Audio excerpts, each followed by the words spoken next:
Mantan Dijen Pembinaan Penempatan Tenaga Kerja Reina Usman serta Sekretaris Badan Perencanaan dan Pengembangan Inyoman Darmante ditetapkan sebagai Komisi Pemberantasan Korupsi atau KPK sebagai tersangka di kasus pengadaan Sistem Proteksi Tenaga Kerja Indonesia atau TKI di Kementerian Tenaga Kerja. Informasi selengkapnya kami sampaikan bersama Hairul Umam. Perkara ini pada hari ini kami akan mengumumkan tersangka yaitu RU. Ini selaku Direktur Jenderal Pembinaan Penempatan Tenaga Kerja dan Transmigrasi Kemenaker periode 2011-2015, kemudian IND, ini ASN Kementerian Tenaga Kerja. Komisi Pemberantasan Korupsi telah menetapkan mantan Dirjen Bina Penta Kemenaker Reina Usman dan Sekretaris Badan Perencanaan dan Pembangunan Kemenaker Inyoman Darmanta sebagai tersangka dalam kasus pengadaan Sistem Proteksi TKI di Kemenaker tahun anggaran 2012. Wakil Ketua KPK Alexander mengatakan bahwa kedua tersangka langsung ditahan oleh tim penyidik KPK untuk melakukan proses penyidikan. Sedangkan satu pihak swasta, yaitu Karunia, Direktur PT AIM yang menjadi tersangka belum dilakukan penahanan. Oleh karena itu, Alex meminta yang bersangkutan untuk kooperatif. Dan perkara ini dinaikkan ke tahap penyidikan dan pada hari ini kami akan menemukan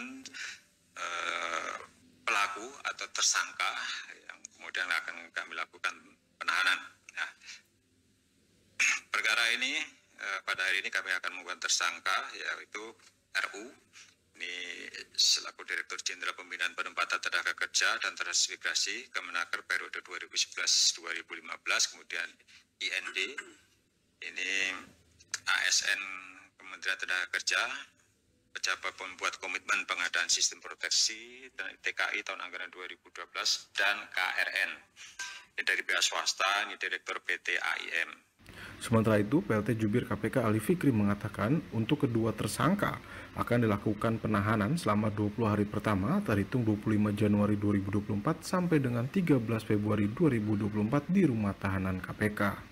Terima kasih Pak Alek yang sudah membacakan poin perkembangan perkara dimaksud. Hari ini KPK mengumumkan 3 orang sebagai tersangka, RU, IND, dan juga KRN. 2 orang dilakukan penahanan sampai nanti 13 Februari 2024 di rutan cabang KPK dan 1 orang segera kami lakukan pemanggilan.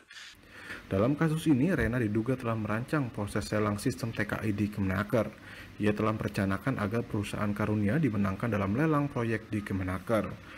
Berdasarkan perhitungan BPK RI, dugaan kerugian keuangan negara yang ditimbulkan dalam pengadaan ini sejumlah 17,6 miliar rupiah, di mana total proyek ini dianggarkan sebesar 20 miliar rupiah.